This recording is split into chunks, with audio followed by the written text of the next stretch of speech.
Hey everybody, this is Rydo and we're back to another recording of Hand and Fate 2. So I exited out and so we're back to this screen. We were doing the map maker event, which is a roguelite type of experience in that you unlock riddles, and once you've unlocked the riddles, they're just permanently unlocked. It doesn't reset every time you die and start the level again. Whereas every one of these missions have been more roguelike in that pretty much nothing changes if you fail and everything is just reset. Now it's not 100% roguelike because yes, you are upgrading cards and unlocking more cards, whereas a pure roguelike, nothing would change. It would be the exact same game from the beginning, always. But the biggest problem, certainly that's going to run into now, is that there needed to be some level of memorization on the riddles to finally win in the map maker. And having now slept in between the previous run and this run, that puts me in this weird position where I might very well end up failing. Like, there's a decent argument to take food here instead of this, so let's do that.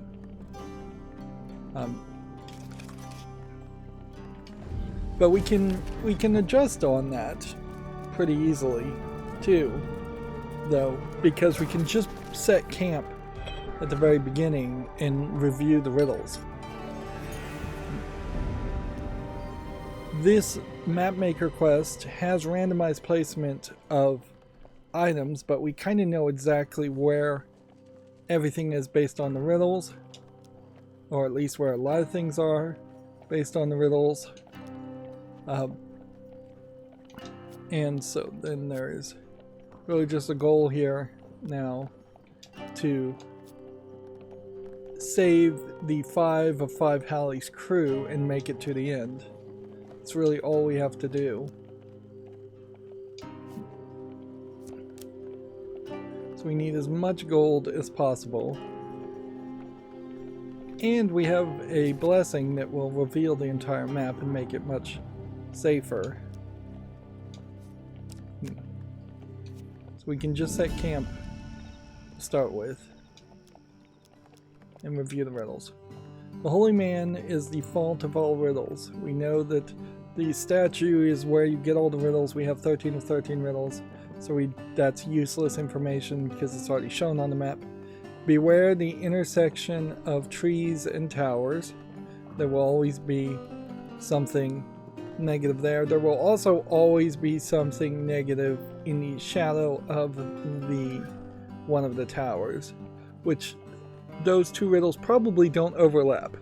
So that probably means that the space directly to the left of me is going to be something bad. Walk the blooded hill 3 times in order to reach the gateway. That's not that helpful as far as a riddle, because that's just telling you how to finish the level. Beware a step east of the bridge. Never go east of where you start, which is the bridge. Find the treasure between 2 oaks. So the 2 tree statues, which don't really look like statues to me, they look more like tornadoes, if anything. South of the chest, you will fire and brimstone awaits. So wherever you find the chest, never go south. Find the goat between the twin towers, so we know pretty much it's either in the 2nd or 3rd row between the 2 towers. It's kind of probably poor labeling to use the phrase twin towers after 9/11/2001, and this game was released way after that. All steps west of the goat lies only wrath. So we now know that in the 2nd or 3rd row there's going to only be wraths cards, so you want to avoid those. The shadow of a tower brews sorrow. We're not looking for wrath, we're not looking for sorrow, we're only looking for one card that says mercy. Iga's mercy. A pirate seeks shelter under the wide branches, which means either directly to the right or directly to the left of one of the tree statues. You will have a pirate, which is not that useful because there's a lot of pirate cards. And then mercy is always 3 steps from the bridge as the way you move. And that's what we're looking for. And then a pirate waits north of the bridge always. Unfortunately, you pretty much have to run into the pirate every single time. So you can't just avoid him and somehow not get the 0 out of 5 Haley's Crew saved mission and then just escape the level. 3 steps from the holy man waits the bloodied hill. So we also know where we are with that.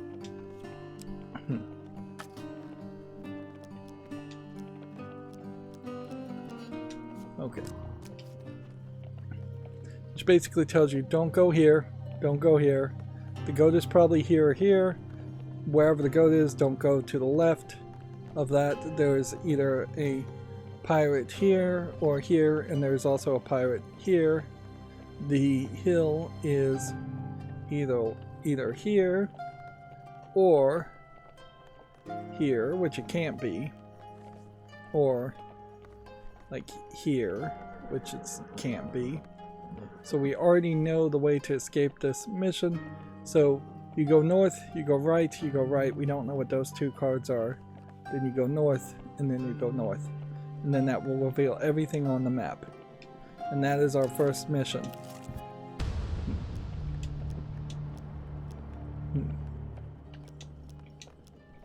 We're going to have some conversation, but we don't want to spend any gold to reveal encounters because we're trying to save encounters. Now, on this third one, there is a possibility that this is going to be Iga's Mercy. Otherwise, north of this would be Iga's Mercy. There are no rules in the placement of cards, unfortunately, to stop you from running into Iga's Sorrow or Iga's Wrath to reach the statue or to reach the exit. So you totally can get screwed.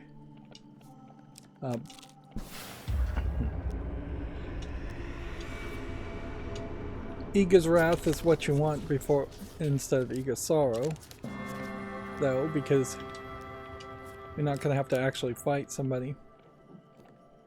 So then that tells me that this is probably Iga's Mercy, and it is. And she's going to give me more gold.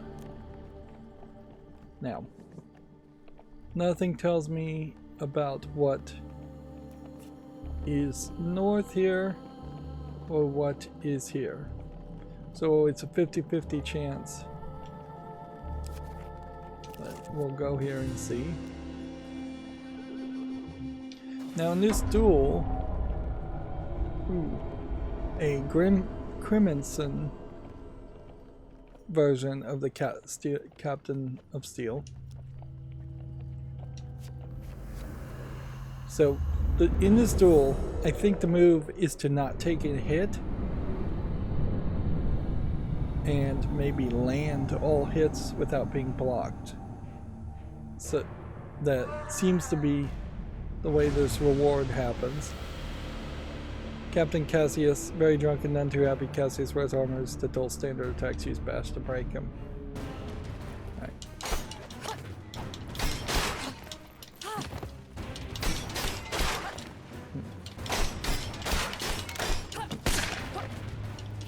So he's shooting.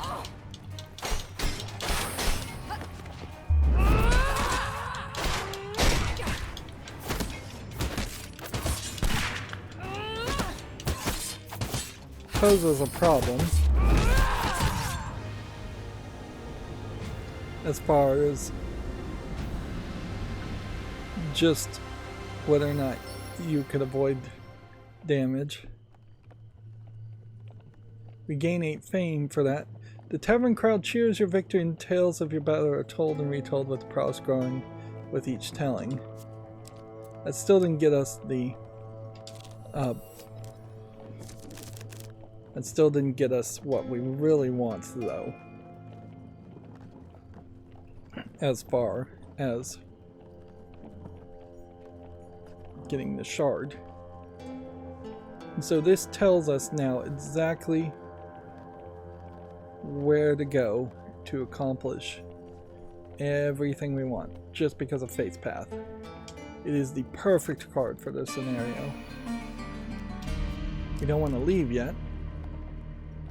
So we have this companion event, the Shaman of Eyebright Wild. We don't know what, I don't remember if I know what that is supposed to require. It may require a blessing. So we could be careful, and we could go do the goat first. To get to Goblin Town is going to be a hassle. To get to the old valuables is going to be a hassle, but we should probably do both.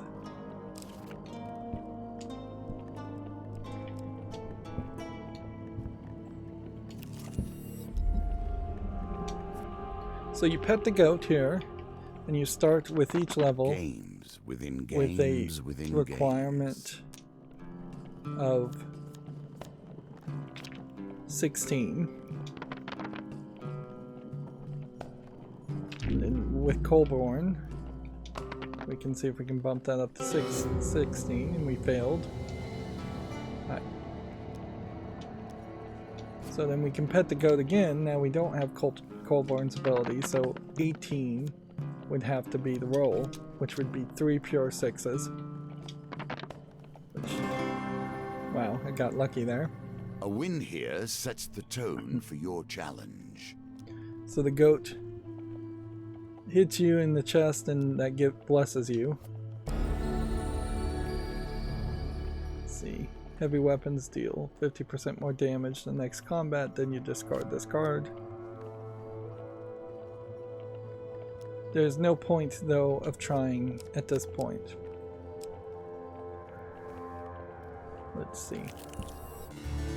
Do what you can to find more food. We'll offer them gold.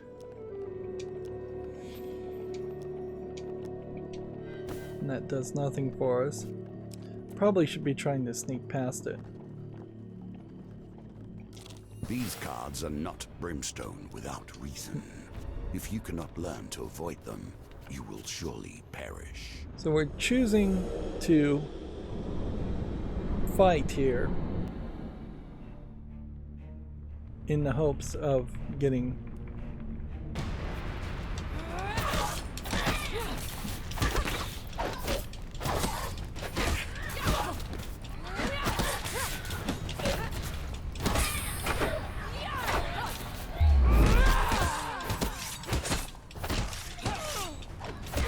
yeah, these guys aren't hitting quite hard enough to really be a problem. But they are fairly tough. One of them is drinking a potion, and I should have killed it first. And there's really no bonus for having a fully charged weapon at the end. You'd think maybe that would get you some kind of extra fame or something, but it's not the case. Right. So we visit Gold Mountain. That gives us a lot of gold. And we're done.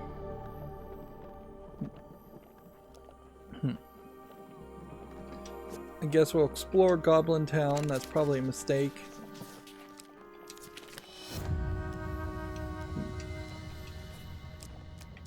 Right. Now we can go back and do this again. Now that we have Colborn, we're going to need to use his ability, though. And for 20, if this was 6 and 12, that would be 16. Let's just roll 3. Right. and there's just no reason to use the ability there.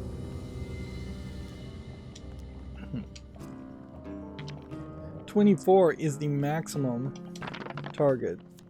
So if we can't get a high score this time, then there's no point in trying.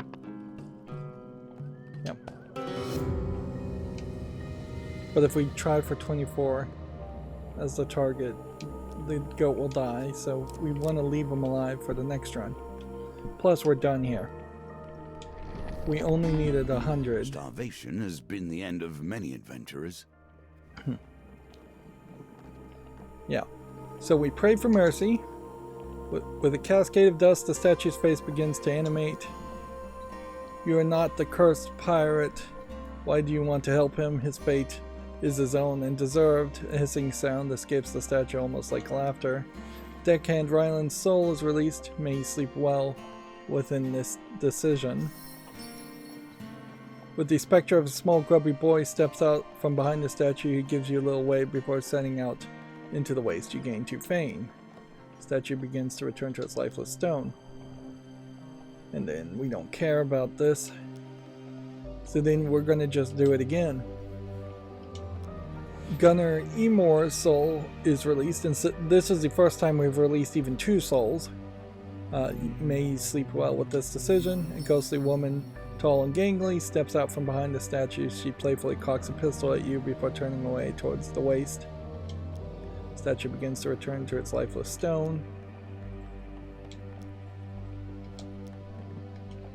Navigator Talk soul is released. May you sleep well with this decision. A hollow-eyed apparition steps out from behind the statue. He scans the horizon with a ghostly telescope, and having found something of interest, sets off at a brisk pace. 2 more. Quartermaster Barrel Clock's soul is released. May you sleep well with that decision. A towering woman. It seems like there's quite a lot of women in this pirate crew.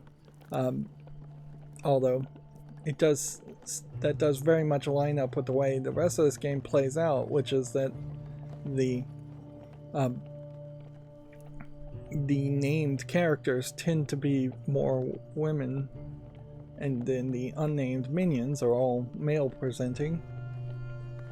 A towering woman, her face deeply lined with age, steps from behind the statue. She frowns at the landscape before striding out into the waste.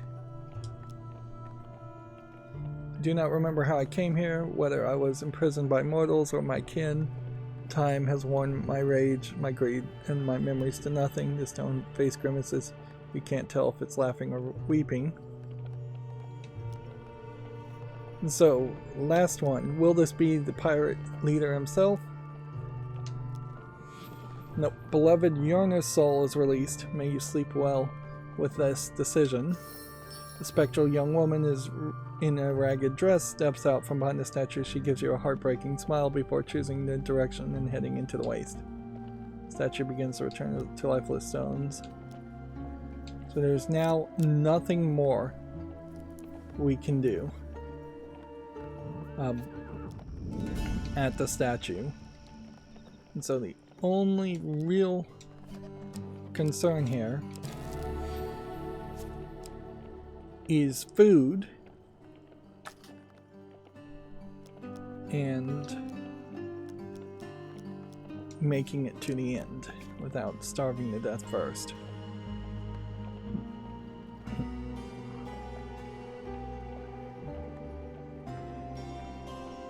So it's probably worth it to do this bitter winter and then try and do this encounter. But honestly, if I skipped the Shaman of Vibrite wield, I would actually be in a better position. Bitter Winter has a chance of giving us food back, and you don't spend food when you step on something that you've already stepped on, even something like the goat that can be reactivated.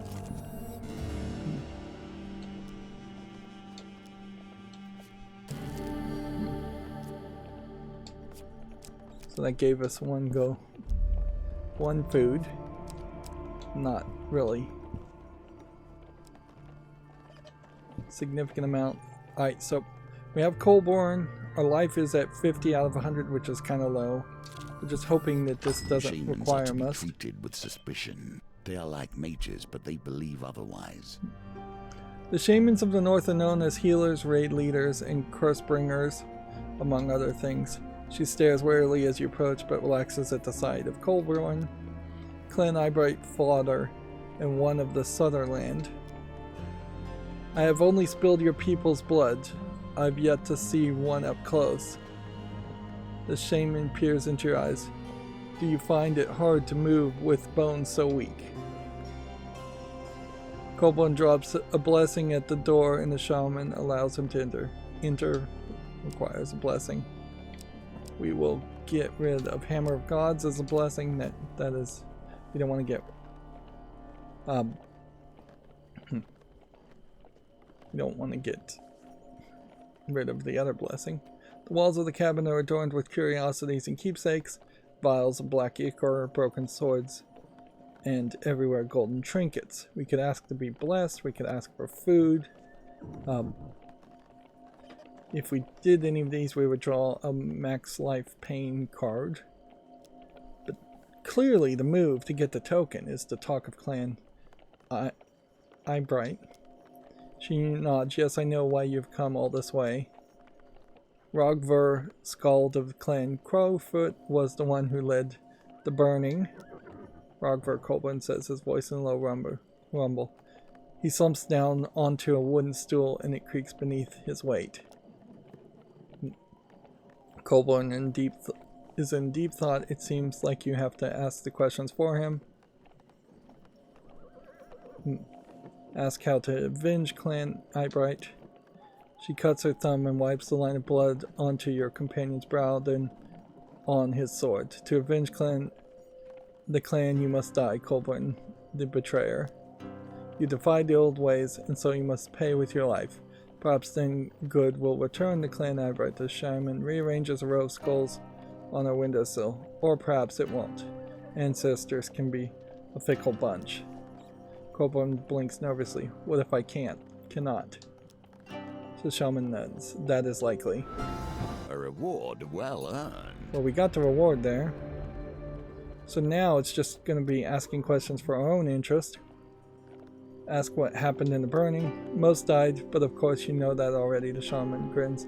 Colborne must tell you the rest. I've only heard the screams from my shack. Ask what Colborne did. The shaman shakes his head, the trinket tied to his headdress clinking gently. This is not mine to tell. Stop asking questions. Alright. We do need food, so we will ask for food. We don't need gold. And we don't need to use her as a source of blessings. As payment, a shaman eagerly stabs you with a carved dagger. Surprisingly, you feel no pain, but an intense lethargy washes over you instead. No wound remains when she withdraws the blade. So minus 10 max life. And then 3 out of 4 chances of success. She hands you several vine-wrapped loaves, insisting they're edible.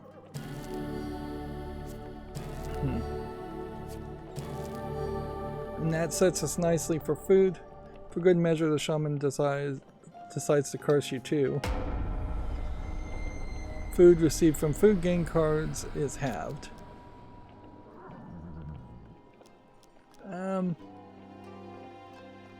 Don't think we want to do anything more, so we'll just leave.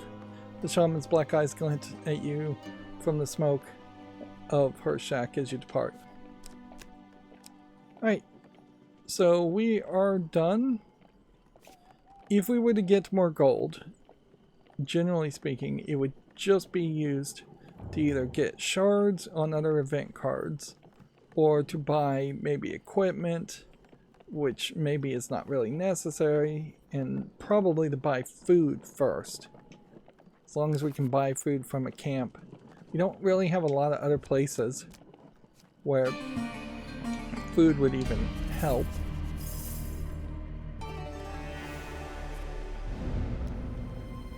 So now everything's been rearranged. And weirdly, this tells me a lot as far as this layout goes.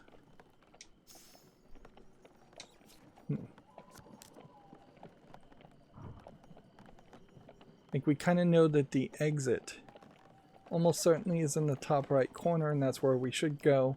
But also, we know that there is...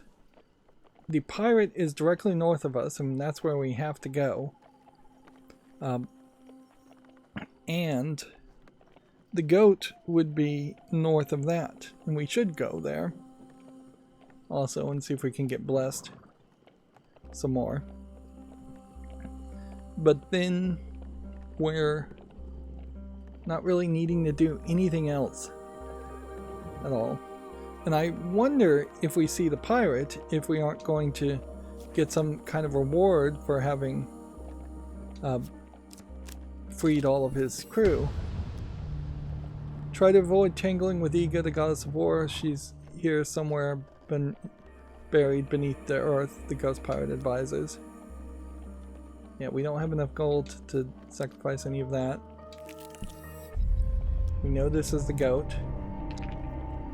It is now reset to 16 with the new section. So if I can just get a 4 or higher in this roll. I would need like a 5 to use his ability. Wouldn't I? Yeah. 5 seems like a tall order. But it's only going to get taller, so... yeah, let's just continue and fail. And then try again.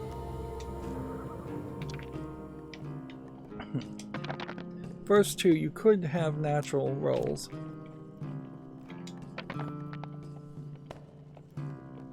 Here, again, it's not possible to get a 9. Let's try one more time and then probably give up.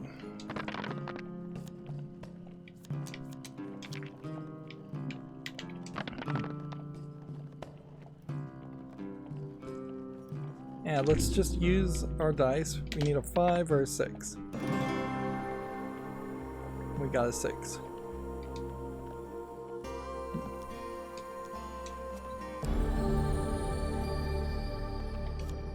And that's actually a pretty great blessing.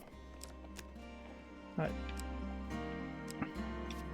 So we know it's all wrath this way. So mercy is either to the right here or in that spot. And going to the right might be smarter anyways, because I guess the exit might be 2 to the right. Yeah, the exit even could be just like right there, 1 to the right of that, because we know it's 3 steps from the statue, but it would be very odd. So let's go 1 to the right. Arm wrestling for more gold. The arm wrestling target here, not particularly high for this round. But I also didn't have Colborne with me. What we would like to do is see the curse that we have removed before we start to try and gain cards. Food gain cards. Okay, so let's go this way.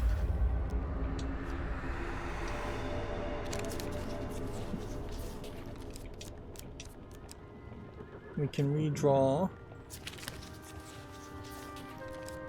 but it's still very random.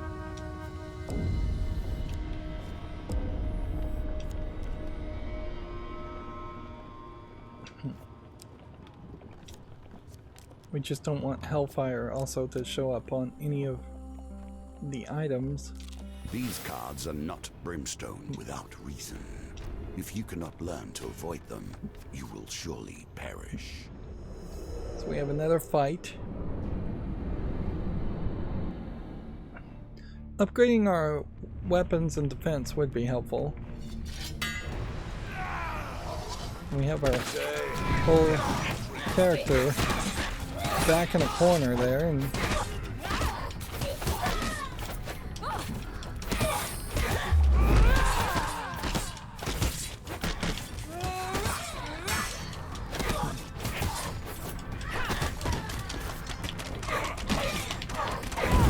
it still feels incredibly button mashing.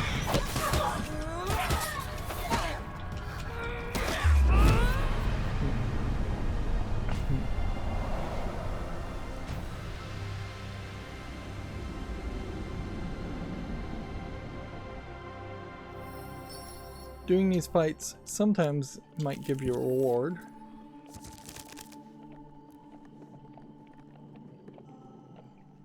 Okay.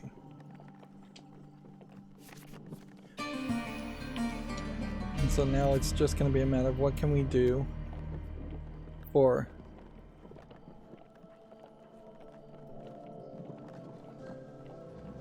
teleportation reasons. What can we do?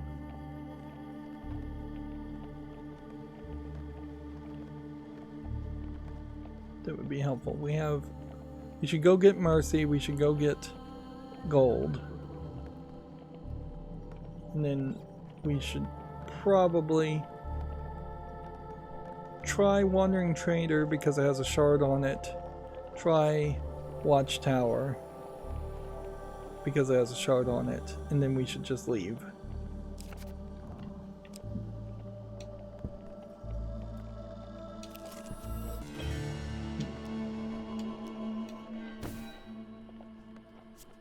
That one was a waste of food.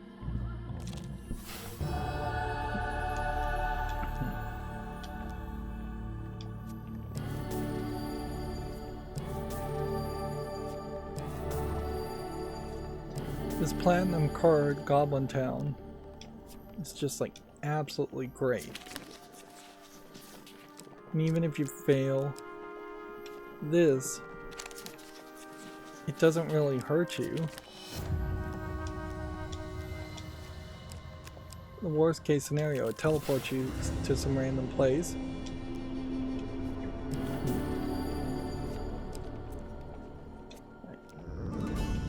So let's see what we can do. Ring of food. Now. And then.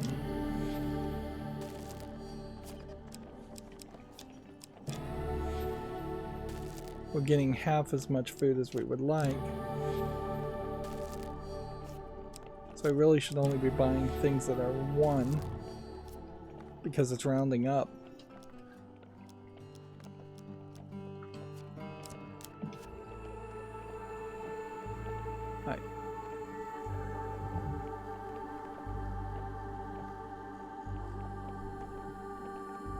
So we will go here to the Watchtower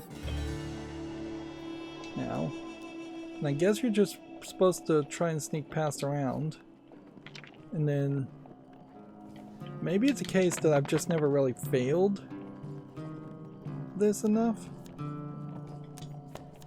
I can't imagine they'd give me a shard for failing, though.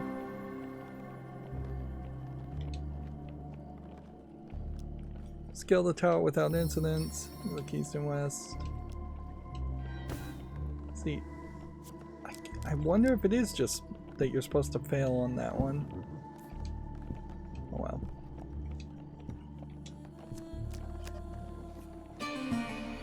So we now go to the 3rd level. Now what sucks is we've kind of become a master of this map maker scenario, having played it what feels like 6 or 7 times now, and there's just not really a good reason why you'd ever play it again.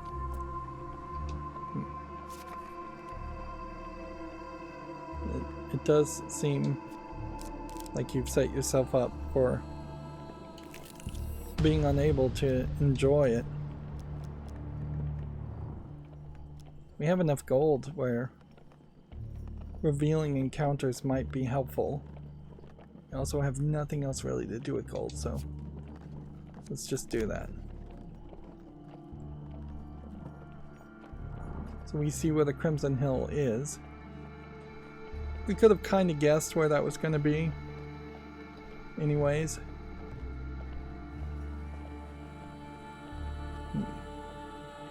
The goat very possibly is to the right of where we are. And then to the right of that, I don't know. And then to the north of that, I'm not sure. But then that's just the exit of the level. So that's probably what we want to do.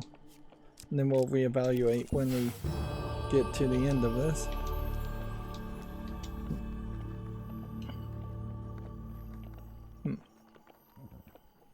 Do I want gold over food? When you're getting massive amounts of gold, probably. If I was only getting like 10 gold, we could discard that, get some food, I guess.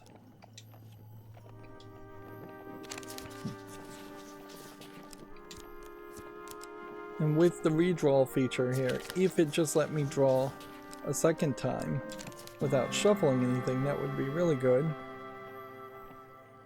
An ancient goblin wrinkled as a prune is selling an array of teas down at the bank of pungent river that runs through the town. He places a bag in your hand and shakes his little head when you offer payment. I'm happy knowing the tea will either strengthen you greatly or kill you. So that only gave me 5. So you can also get a potential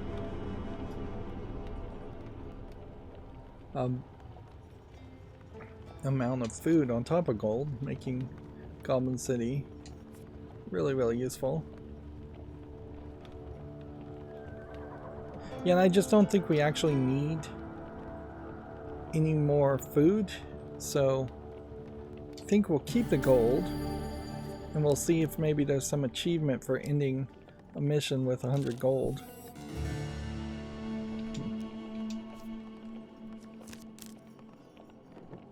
Right.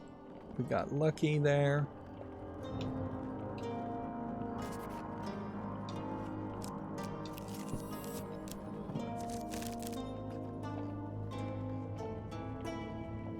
Okay.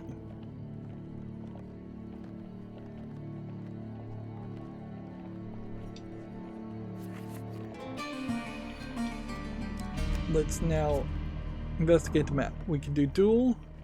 We could do bitter winter. We see the goat is there. We see wandering tracker is there. See where old valuables are. We see where arm wrestling is. I think first move is to do bitter winter. We'll just try everything. We're gonna give, I feel like we've given 8 food before, so let's give 4 food.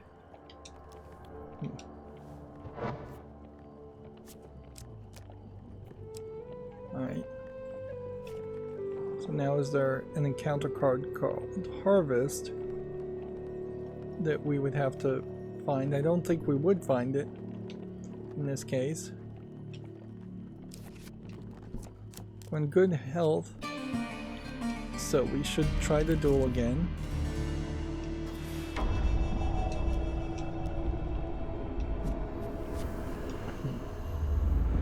We may end up with over 100 fame in this encounter also, although I wouldn't be surprised if we already have finished a level once with over 100 fame.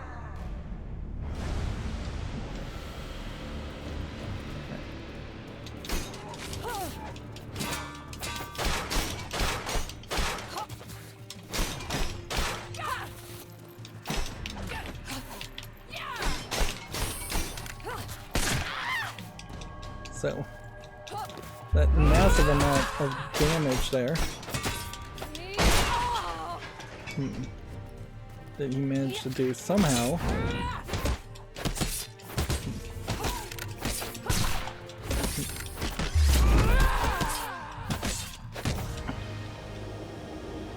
And see, I don't know if maybe you just have to figure out a way to kill him before the fight ends.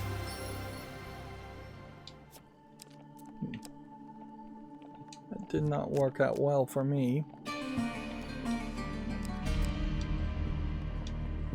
Now we have like 30 health and 3 food.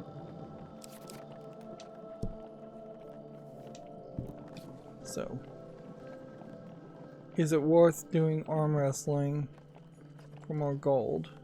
I don't think it is. And I can't do wandering tracker. Come to think of it. Because the card is always showing everything by the time I find wandering tracker.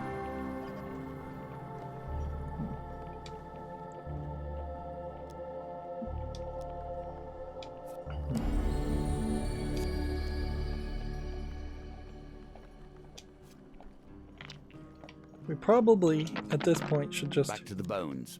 I hope you have learned to be their master. Try this all the way through.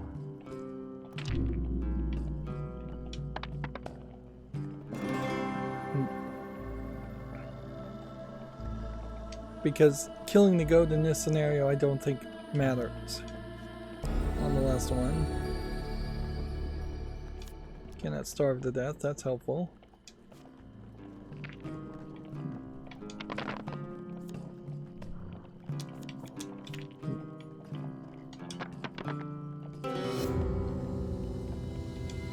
See, the problem now, though, is if there is a big fight at the end of this,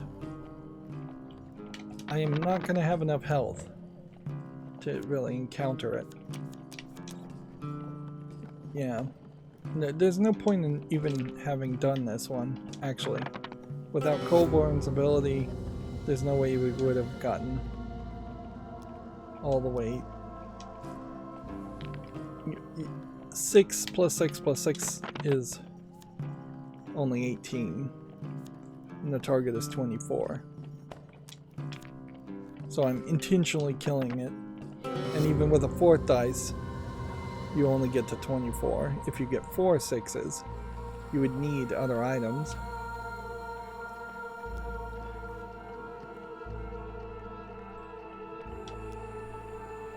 Then with a great shiver, the beast tips over and the lands with a thud dead. Maybe you may have pet it too vigorously.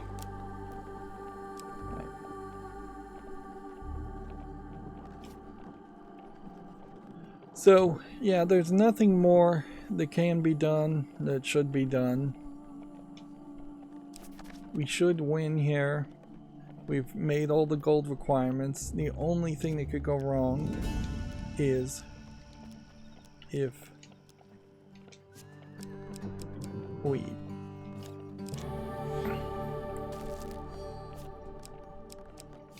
were low on health. And instead of speculating about whether maybe we would gain some achievement for having a whole bunch of gold, which wouldn't have even been over 100, we should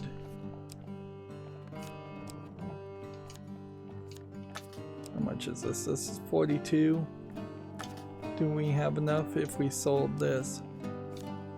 Yeah, we do. To increase our defense in case there's a fight. And then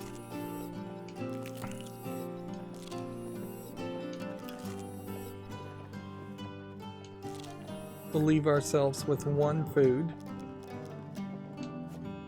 Just in case. And this should be it. We should win. We begin the climb. Bones crunch underfoot, ancient swords from kingdoms long forgotten flank the path like a wedding guard. The stones are stained a deep red. At the top of a short climb is a small opening in the cliff. Begin the climb. Resume your ascent. You climb to the very top and squeeze through the cliff opening. And we make it to the gateway. The scene before you is like something from an elaborate stage play from the Emperor's Palace, a vast stone arena circled by crumbling pillars. Begin the ritual. You step into the center of the arena just as the old books had instructed. What old books? They never mentioned those before. You draw your dagger and let your ruby red blood drip onto the ground. Is that going to be a pain card? No. In response, runic symbols materialize on the surface of the crumbling columns. They glow a brilliant blue. At the far end of the arena is an archway formed from two leaning pillars. A shimmering portal flickers to life, the gateway. And here is how you win. It's by freeing all of the ghost pirates, which you can see them somewhat crudely drawn in this picture, and I think that highlights a couple of problems in that the pictures here should be much bigger and in the center of the screen, and they probably should be animated a little bit better. Although in fairness, you're only going to see this card like once, potentially in your entire playthrough. The ghost pirate Hallie steps from the shadows, interposing himself between you and the portal. You found it. You really found it. The boy captain grins. Many would kill to take your place here, myself included. He draws a spectral cutlass, holding the blade up to the light. But I don't have to do that now that my beloved has returned to me. At last I can let go. He sheathes the blade. One by one, Hallie's crew members emerge from the aether, taking up position behind him. The girl with the heartbreaking smile clasps the captain's hand, squeezing it tight. Hallie holds out a heavy trinket. I stole this from the dragon priest himself. It's gotten me out of more scrapes than I can count. Treat it well. Treat your companions well. Here at the end of everything, they're all you've got. Truly, the strongest of forces for those who understand it. More you than me, I think. So we get Hallie's ward, ally damage trail, throw a bomb that can buff companions and allies. What's the difference between a companion and an ally? I guess companion is the one you pick, allies are random people that show up in some missions. Buffed units leave heavy damage trail behind them as they move. It is a bomb artifact with 3 uses. Hallie bows deeply, then embraces his crew as they fade into the nothingness. So, with you getting a bomb item, you do suspect there might be a fight here. Now, it would really suck if there is a fight, but it also kind of would suck if there wasn't a fight, since you can go through this entire map maker challenge without fighting anything, it feels like. You hear heavy footsteps behind you, turn to confront a monstrous, bloated goblin. The mournful waste have taken a toll on his already fractured mind. He is clearly mad and overwhelmed by hate. A wooden crown rests on his leathery brow. Oh, actually, I think I have done this fight before, so I just forgot that there was a big fight at the end here. When he sees the glowing portal, he screams incoherently. Armed goblins scramble from the rock to join him. You ready your weapon? So Colborne should be fairly useful here, but I should have healed myself one more time. And this is the kind of unique loading screen with a full animation and actual sound effect voice acting. The prince, he has survived the waste through guile and cunning, but it has been centuries since the last gateway, and he's feeling restless. Goblin chiefs avoid physical confrontation, preferring instead to release captured gnomes to do their bidding, evade gnomes to avoid their snare, and deter them with a finisher. Alright.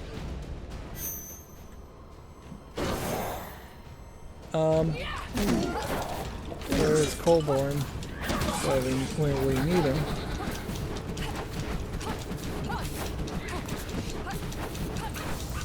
Well, we are in a weird situation here. Right.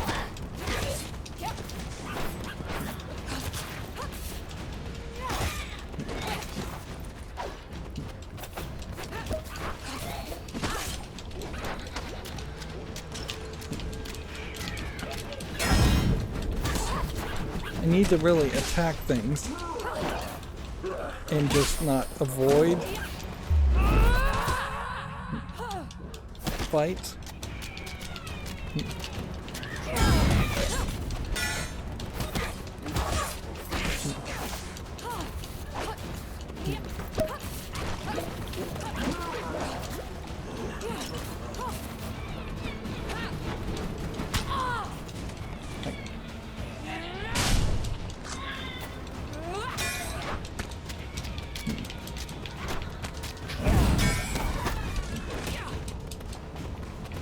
See, and I'm like trying to do left trigger finisher kills on these guys, but I really can't get them.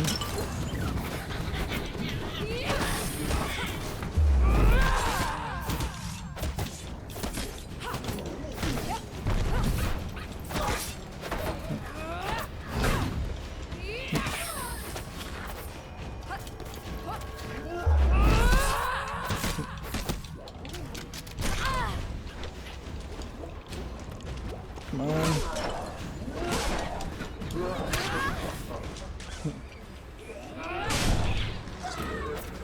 If I can just kill the prince. That's quite a fight there. And it would be insane to be defeated by a little goblin.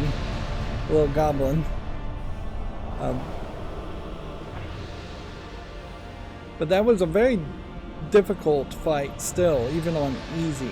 I could see failing there. Last goblin falls and the glowing blue symbol shines even brighter. You clamber wordlessly through the flickering portal. Fractured memories filter through your mind. Warm mead, a great loss, shelter beneath a tree as a cool rain patters down. The report of a pistol. Now, this event also is supposed to be that you're playing through the event of something that happened in the past, either between the events of Hand of Fate 1 and Hand of Fate 2, or even before Hand of Fate 1. You turn back to see Colborne staring into the portal, sad yearning on his face. You take a deep breath and step through the gateway. The afternoon sun obscures your vision, the rabid cheering, and there can be no mistake where you are. Backlit by the sun, the silhouette of Australia waves to the crowd, the newly crowned Empress. Yeah, I think we were trying to resurrect the Empress, and maybe we've gone back in time to save her. In the moments, the riot will begin, and the stirred up by the dust of the collapsing kingdom, the pistol shots are completely concealed in the cheers of the coronation's crowd, the first bullet slicing through her shoulder, the next three find her heart. You won't let it happen again. Time slows. You shove past the line of dignitaries and tackle Australia to the ground. You open your eyes to see Australia staunching a wound in your shoulder. You feel no pain, only relief. What is this? You follow her line of sight to the glowing gateway, hanging conspicuously in air. What is going on? Say to her you are sorry. Say to her you're glad. Doesn't matter what you pick, probably not. Let's go with glad. She gives you a puzzled look. With a great rush in the air, the gateway crumbles and fades behind you. It's then when you realize that your hands are no longer spotted and lined with age. Your tattered, time-dulled armor is gone. You are clad in the ceremonial garb you had worn a century ago at the coronation. So, 10 years earlier. So, we see what the future holds or may not hold. Change things if you can, or if you must. It's funny, he starts talking before you're done with the dialogue to read. Shaken, you set to your feet. This is a second chance. This time you will do it right. So I got 2 achievements.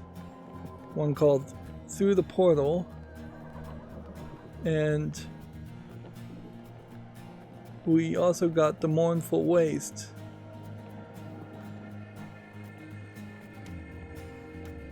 So that one was getting for just finishing the map maker, and the other achievement was doing the map maker and getting gold. Now it's totally not worth your time to play this scenario ever again, unless you're just trying to encounter certain encounters where it might be helpful in that case. But yeah, playing it again just to get a slightly different single line of dialogue is kind of crazy.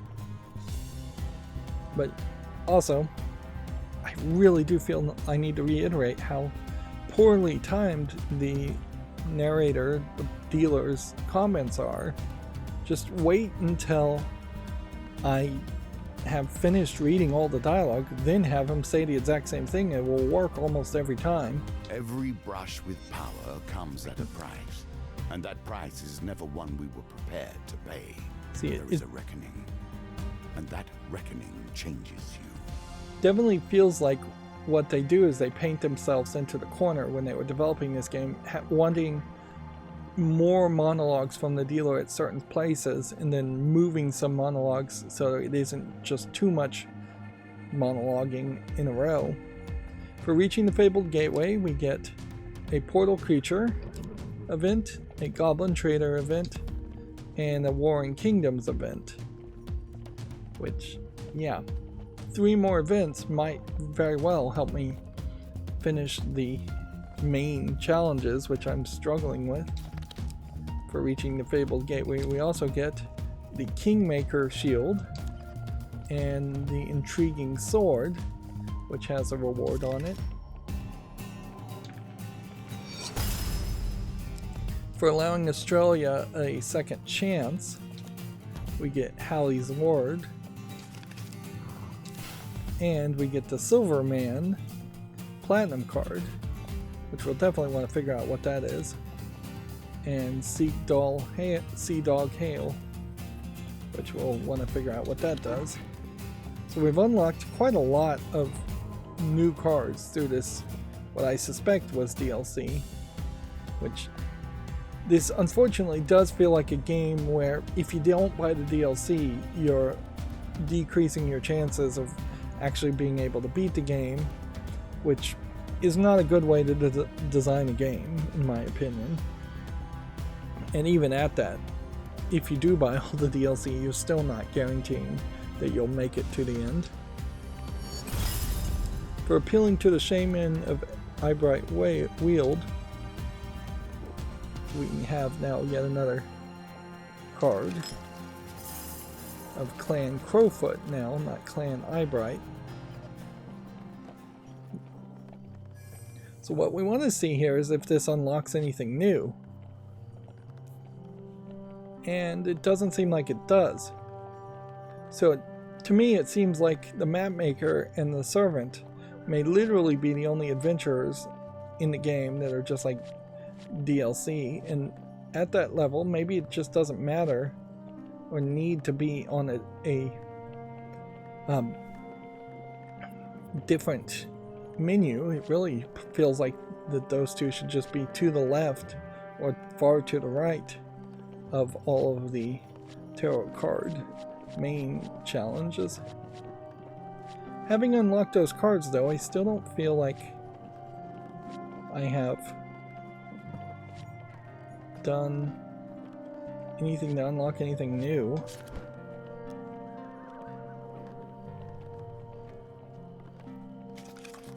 Yeah, and we tried the star. We still don't have enough companions to do the devil, which means we have to defeat the strength,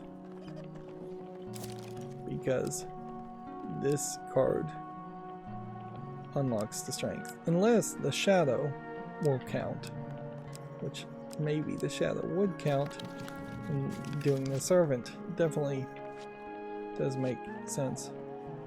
I assume Endless Adventure is just going to be random. Okay, so we're not doing map maker. The servant. Every And the tale is beast. ultimately a tale of blood, is it not? Let us find the roots of this one. In your long journey, you befriend many strange characters, but none so strange as Lord Velas of House Lashar. Blood. The stranger's bargain is unorthodox but simple. Ensure you have life enough for 2. Food you will most certainly need your strength. Ensuring you have plenty of supplies, and then finish on the stranger will appreciate the blood of fallen enemies better theirs than yours. Knockdown will be most valuable. You don't even have a companion for this encounter. Seems like you're going to be playing as a servant to like a vampire.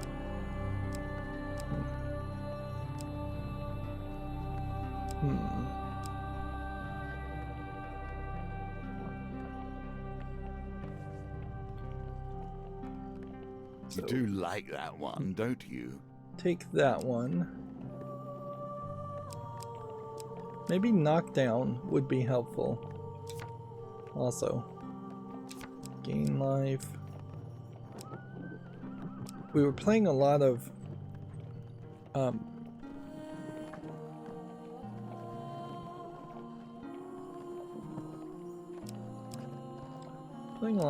cards that were revealing things in the map maker. In this case, I imagine it might be very different from that.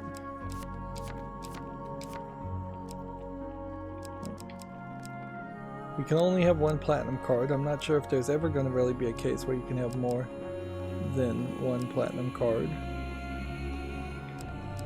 Why is this one so shiny?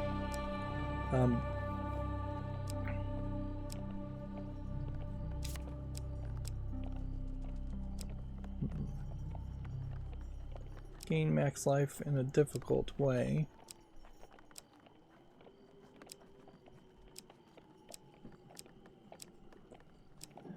Probably not going to have the right cards on the first try through this. If this is anything like the map maker, it will take multiple times.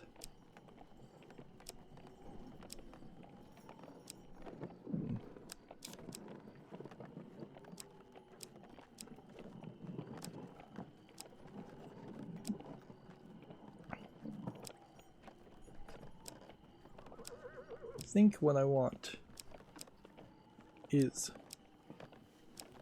the Fountain of Youth card, Waterfall of Youth.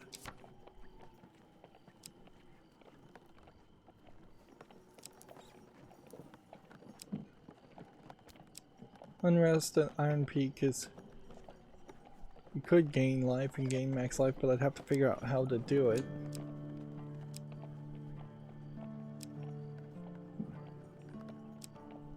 I don't think there's really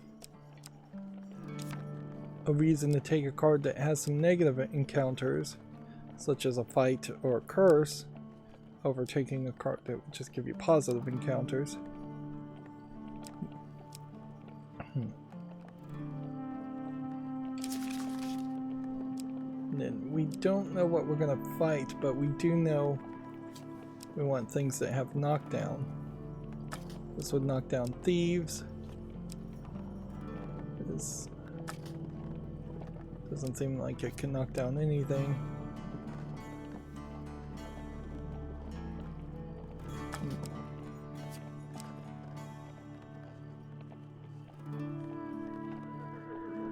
I mean,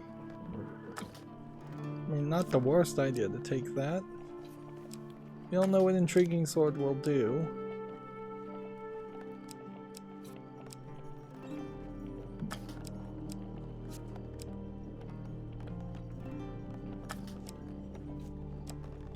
Anything that possibly knocks down anything that has a shard on it, I think makes a good argument. There's still a lot of these weapons that very little progress has been made on these.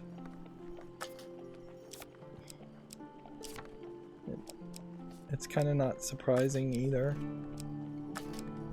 There is obviously some rewards here that you would only get if you played the game really perfectly or played the game for 300 hours.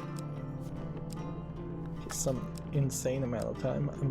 I'm exaggerating probably a little bit at 300 hours, but not by that much.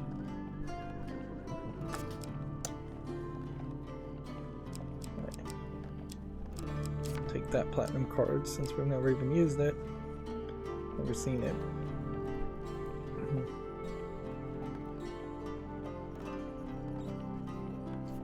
There is almost certainly a strategy to have this platinum equipment card in your deck and then play the platinum card that would draw a platinum equipment card out in at least a strength.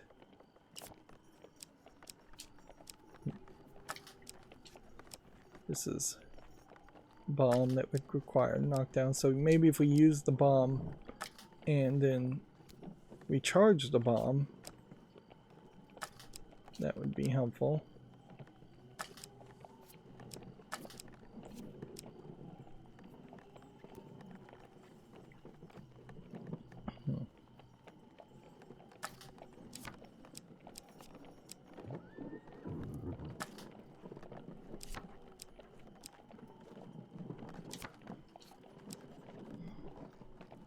I imagine some of these other cards aren't going to really have any like knockdown abilities.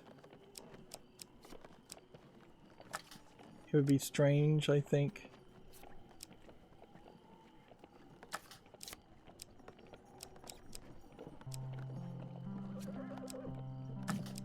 You can see maybe a ring having a knockdown ability.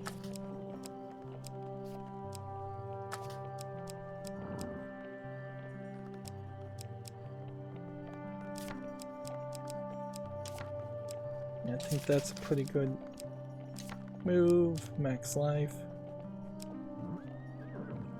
and food. And then look to see what would have potentially a knockdown ability you could start with.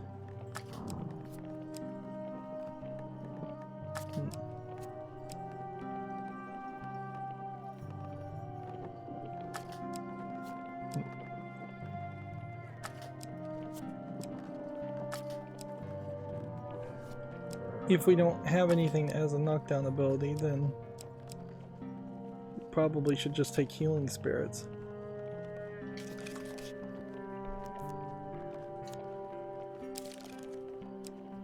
So we want to know what this card does. Otherwise we would choose this card, I think.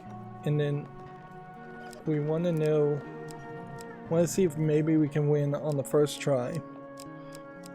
Otherwise we would choose Exploding Doodahs here to charge the bomb with the knockdown up more.